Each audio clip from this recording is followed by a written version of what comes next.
everyone. Welcome to Dress to the Nines Golf. If you are new here, I'm Lisa Krouse, and this is your go-to place for everything golf fashion, product, trends, and lifestyle. And so today we have a special guest with us, PGA Pro Missy Williams. I am so thrilled to have you, Missy, with us. I can't begin to tell you. And the reason is because you are so good with accepting where women are at any point in their game. And she has truly elevated the game of golf for so many women in the Tampa Bay area and beyond. So thank you for being with us. Truly appreciate it. Thank you for having me. It's a pleasure to be here. So let's talk about what we set out to discuss today, which is coming up from your perspective, from the golf pro, the 10 faux pas that women tend to make on the golf course. So you can start with anything, but I've got a list of questions that I'd like to ask you as well. So what would you say as you're looking at it that you've seen pretty consistently as women approach the game? A lot of it is their lack of education of the rules. Mm-hmm. It's a rules society with golf. The book is this thick. You have to be a lawyer to understand it.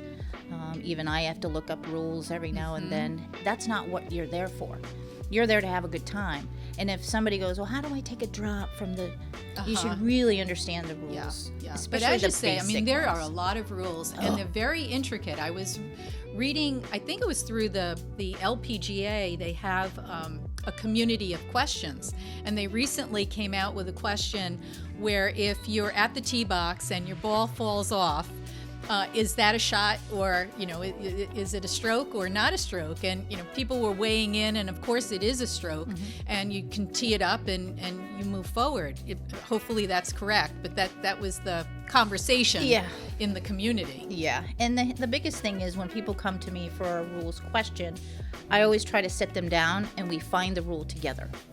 And when we find the rule together, I take a copy and I explain and I make sure that they understand it, because if I do it that way, I'm taking in the rule that I may or may not know. It may jump my memory, but it also helps them learn that rule. Yeah. Okay, faux pas number 1, not knowing the rules of the game. That's a good one. So talking about rules of the game, are there rules around dress? And have you encountered issues as women approach the course? Daily. So you go to a big box store and you buy an outfit. Yeah. Pretty nice. Some of that outfit may not be proper for a private country club.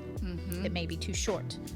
It may not have a collar, and it's hot in the summertime, so a lot of people don't wear collars or sleeves. That would be considered a tank top in our world, and we don't allow tank tops. So it's understanding the proper dress where you go. If you're going to go to a private course, it's a little more stuffy.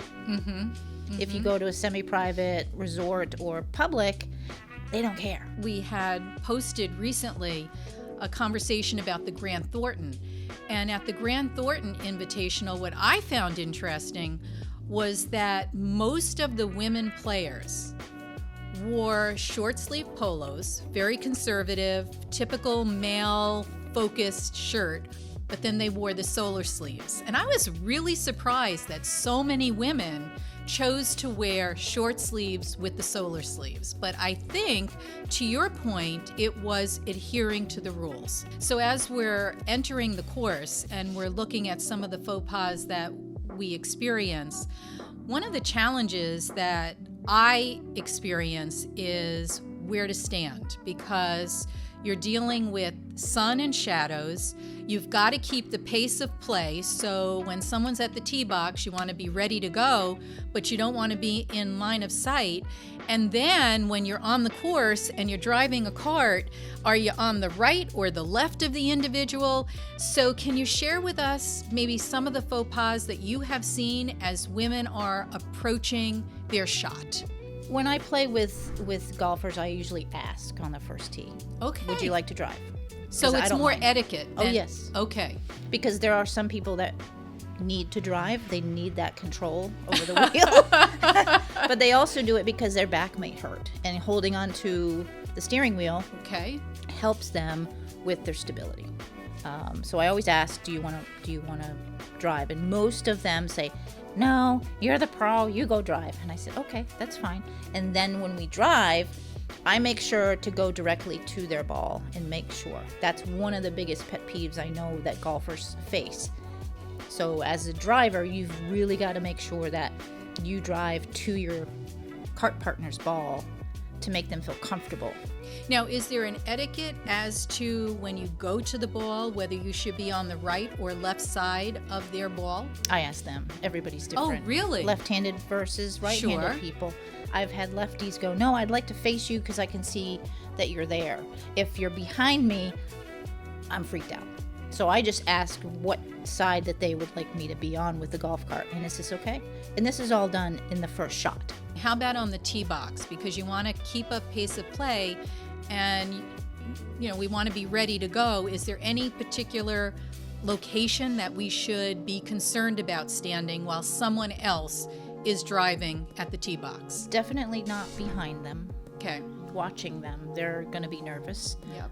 Probably at the cart with your driver or club ready to go. And then when they tee off, they didn't even know you were there. Mm-hmm. And then you walk up and play again. But a lot of people tend to stand behind just because they don't know any better. Now, if I have somebody that has trouble seeing, they'll ask, can you stand behind me so you can see my golf ball? Can you follow my golf ball? Mm-hmm. Now, do you care if anyone plays with colored balls, marked balls? Is there anything about a ball that is annoying to you? The more color and or markings, the better. Okay. Because your responsibility is your golf ball. But let's say you and I are both playing yellow Titleist golf balls. Yep. And we don't mark our golf balls. And we were in the same vicinity, and now we're going, well, is this yours? Mm-hmm. But if I have my normal line on my golf ball, I'm going to know that it's mine. Mm-hmm. Without marking, it could be troublesome. This month, one of the product highlights that I've done for everyone is take a look at one of the new TaylorMade balls, which is an ink with a splatter. Mm-hmm. And what TaylorMade says is it's easy to find, and they do claim it will go the distance. Hey, that'll sell me on any ball, but nonetheless. But beautiful color. They are gorgeous balls, but what TaylorMade says is that because the colors hop off the white ball, they guarantee that you will find your balls. So we'll see how that goes. Do you have a preference as to ball? Because, some of the balls have, I would call them the stripes down the center, and I know you have sold those balls in your clubhouse. Any particular ball that you would recommend to women as they have challenges about keeping track of their ball? Color, whatever color you like, and then test it out. Go to a place, only buy 3. Don't buy a dozen, just buy 3. Okay. Test it out, see if you like it, and then make your decision from there. One of the things that we have highlighted in terms of products on this channel are ball markers. Now, earlier I talked about, believe this or not, Sunday Red, Tiger's new line. He has gorgeous ball markers. There are 2 for women. They come in pink, green, and blue. One is a square and one is round. It's a half moon. $50. $50 for it. Collector's item. That's right. You got this. And we talked about, on this channel, we've talked about Birdie Girl, a woman-owned business that has come up with beautiful ball markers. But when you look at ball markers, does it matter that they're flat? Does it matter that they're round? Does it matter that they're thick? I have the biggest ball marker I can find, but it also has the little one in the middle. Okay. That I can use if I'm in anybody's way. So do you always mark your ball on the green or only when it's in someone's way? Always. Always 100%. Mark your ball. Faux pas on the green while someone is putting. Talking on the green. Okay. Having a conversation. So how about standing on the green? When you have 4 players and you've got the 4 balls on the green, any particular advice about where women should stand, faux pas that you have seen when putting on that green? Again, not putting, not standing behind them. So when they're visioning, they can't see you behind them. A good place to be would be that way, when they can't see you because they're looking down or behind them. Make sure that people are understanding the flag. Do you want the flag in or do you want it out? Because that's an option nowadays. What would be your guidance and your counsel to women who are passionate about this game of golf and may or may not play very well? Seek out professional help. There are so many women professionals around the area, and good male professionals. It's just somebody that you click with, somebody that you can listen to and understand. It's not an easy game to learn, and so you have to have that sense of, I trust them. Missy, before we close, I do want to ask you about the LPGA participating in an amateur league, benefits. The chapter has grown exponentially over the last 2 years or so. They have over 250 members. Wow. So when I have people come in to me and even members of the club, I ask them, do you feel comfortable? Do you want to meet people?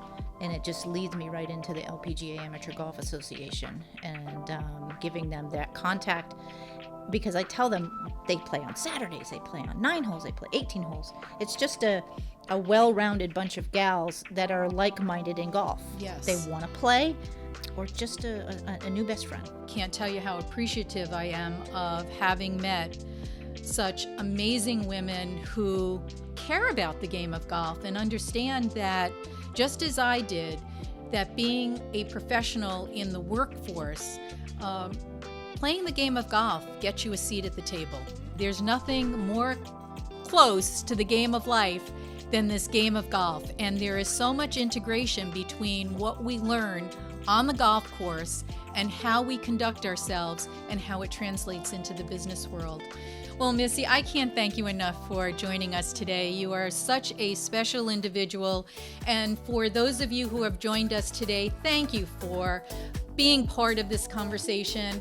If you can, please remember to hit the subscribe button, hit the like button, and I so look forward to you joining us for our next conversation on Dress to the Nines. Have a great round, ladies.